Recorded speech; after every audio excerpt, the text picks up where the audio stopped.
Hey guys, I own a 2016 F150 Platinum Super Crew. Today I'm going to be showing how to install the kit that takes care of the issues with the seat heaters and coolers in these trucks. Tim Seats, the seat guru on F150 forums. So hopefully this will help those who get this to put this in themselves.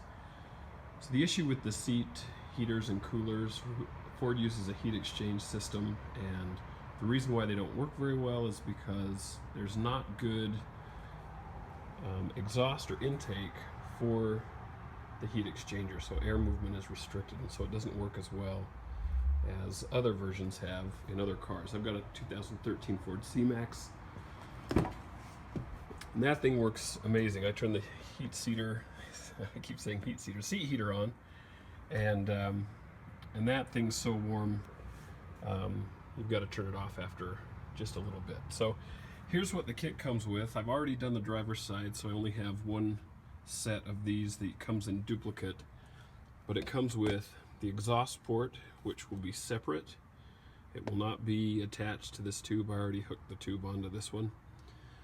When I was working on the other seat, you'll get an intake port, which replaces the sock if you've had the TSB done on your car. And there will be two tubes with wires running through them, one that will hook on the exhaust port, one that will hook on the intake port. And I'll show how to put those on. They're a little bit tough, but they stay on there really well, and they're good, high quality pieces. The other thing that you'll have is a metal piece that the screws go into. These are Phillips head screws. The screws that you'll replace will be Torx bits, or Torx head screws. So the tools that you'll need for this, all the tools I think I really needed for this was a flathead screwdriver, some needle nose pliers, a T6 Torx bit to remove the screws, and then another Phillips head bit, a very small Phillips head bit, to put in the new screws. So that's what comes with the kit. You'll have, again, 2 times this, one for the driver's side, one for the passenger side. I'll be doing the passenger side today. To start the installation, what you need to do is get the seat in a position where you can work on it easily. The best way to do that is to move it as far back as you can and as far up as you can. So I'm raising it as far as I can, putting it as far back as I'm able. That'll give you plenty of space to work underneath. Once you've opened up the back of the seat, you'll also want to have the incline go as far as it can to give you plenty of room to work here. What you'll see underneath the seat, hopefully we can show this all right. Actually, I'm going to need to get some light for that, so I'm going to go to that step when I have some extra light. So the other thing that you're going to need is a flashlight. So don't forget that, a flashlight or two. Okay, the first thing that you want to do once you've pushed the seat forward is access the bungees that hold the seat cover in. I'm going to try to get a good view of this. So make sure to have some extra light under here. You're going to need it. You can see the bungee for the seat is hooked around a plastic piece underneath that also has a connector kind of plugged underneath and wires going through that. If you don't remove the connector, you can't get that bungee off. So all you need to do is get a screwdriver, go up on top of the connector and push down on the fastener that you'll see under there. That'll pop right out, and then you can take these bungees off. On the other side, it's the same situation, just a different kind of a connector that's up there. You can see that. Bad light there, but there's another connector that you just pop the fastener out, pull the bungees off, and then when you put the seat back on, you can pop those fasteners right back in. Take the bungees off, and then you have access to be able to unzip the seat and take it off the connectors. There's another set of connectors here. We'll talk about that in the next video. And you can get the back seat open. Okay, now with the bungees out, the next step that you're going to want to do is behind the seat flap here.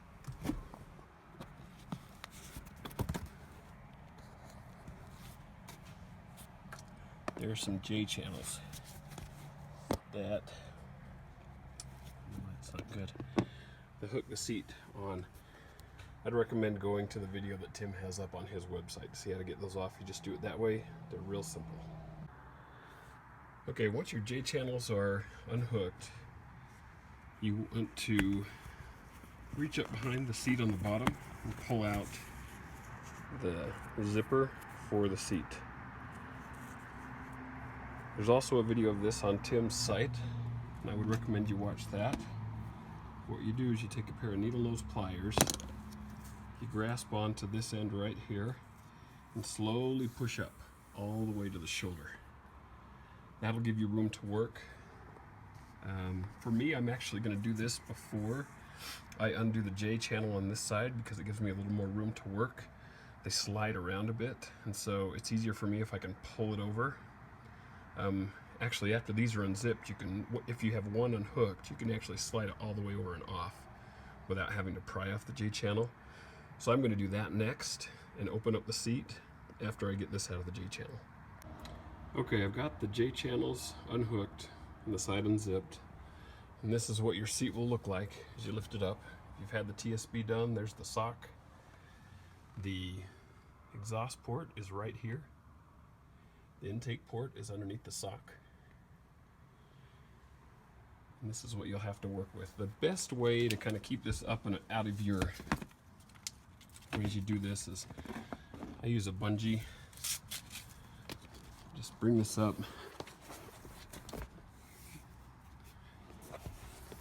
Sorry, it's kind of a long bungee. Wrap it around and then hook it on the bungees. That holds it up out of the way. Next thing that I do is incline the seat as much as possible.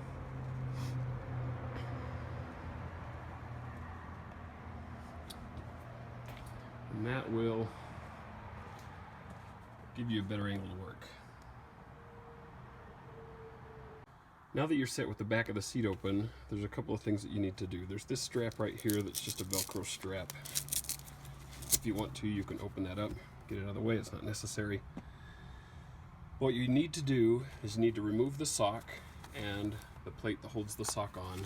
And then in addition to that, on the exhaust port, there are two Torx bolts right here and right here that you'll need to remove.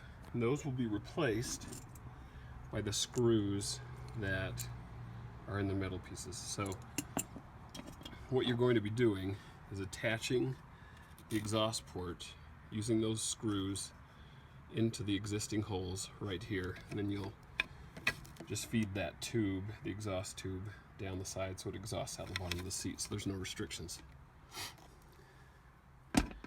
With the sock, so the sock is just, it's on here with some plastic, so you can just tear that off or cut that off. Plastic's actually pretty tough. I'll get my knife out and cut that off.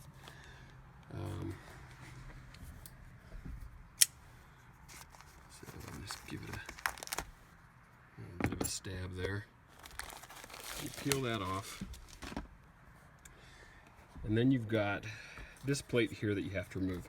It's held on by 4 tabs, one right here, here, here, and here, that you just need to compress and then pop this off.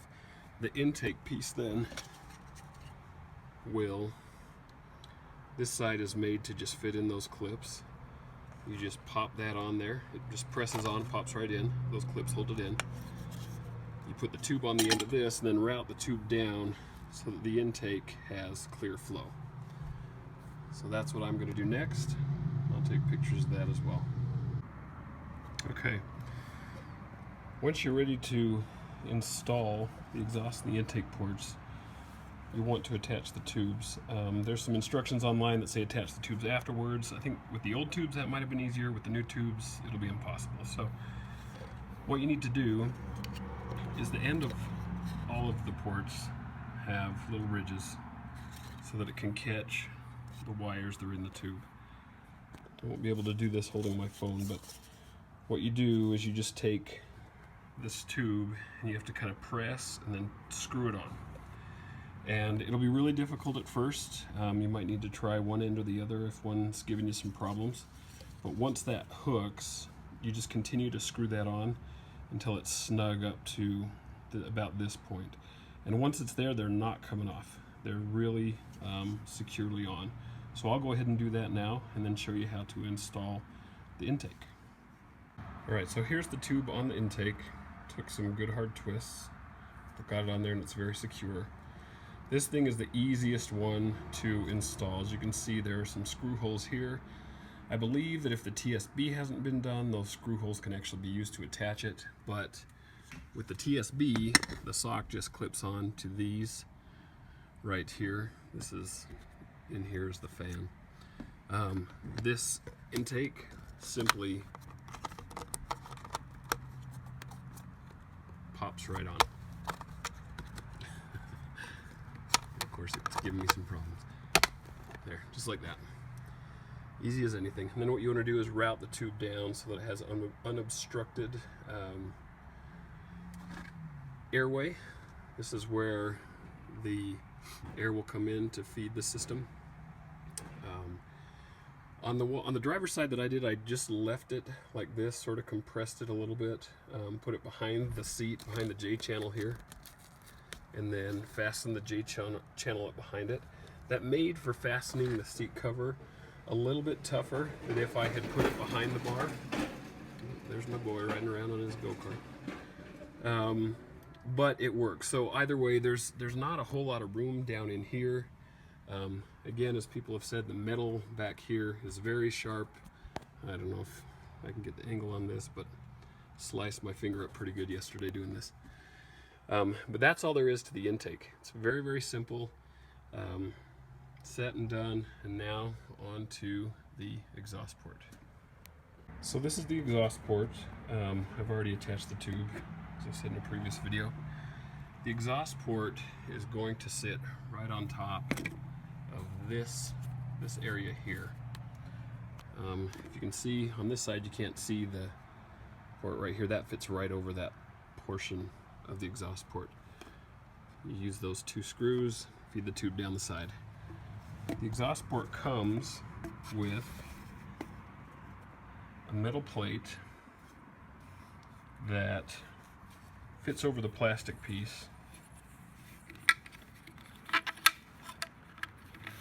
like this, so you can put the screws in and tighten down the screws without breaking the plastic. Okay, so as you can see, I put the metal plate on, slotted the screws through the holes. I removed the Torx bits from the exhaust port and then used those same holes to slot these screws in, switched over to a Phillips bit and tighten those down. You want to do that by hand, of course. You don't want to over tighten. I'm sure there's things that could be stripped which would cause a huge pain, but you can get that on pretty snug. It's really on there.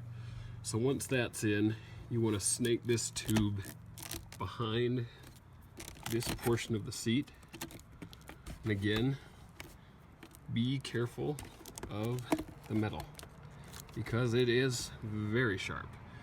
But I put mine in down here. There's a hole at the base of this portion, and I just aligned the hole up with that, so it's got unobstructed airflow for the exhaust. Again, this is a heat exchange unit that heats and cools the seats, so when the seat is being cooled, hot air escapes through that area. When the seat is being heated, cold air comes out, and it just reverses the process. But once you have this done, you're set. I pushed the intake pipe down through this area in the seat. Like I said, there's wires in these pipes if it's a little bit easier for you to reinstall the seat cover by compressing those a little bit. I'm sure you can do that. I didn't have to do that on my other seat, so I'm not going to do it on this one either. And then you just go backwards from here to put everything back together. So lay the seat cover down, rezip the sides.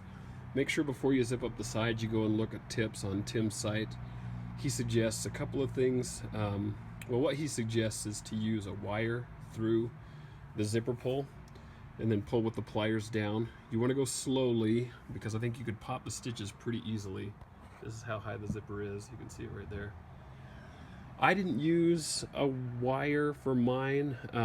I was okay just pulling it with the pliers. There wasn't really any issue there. If you've undone this, make sure you put that back together. I don't know if I even got the angle on that, but hook the J channels back in. These are the J channels right here. Again, if you want to hook those up first before you zip it down, I would suggest that. It's a little easier, but popping them in is a cinch. Taking them off is a little trickier because they just pop right in. You have to kind of work at them to get them out, either slide them or unhook them. And then put the bungees back and put the control or the connectors back into their fastener spots, and you are ready to go.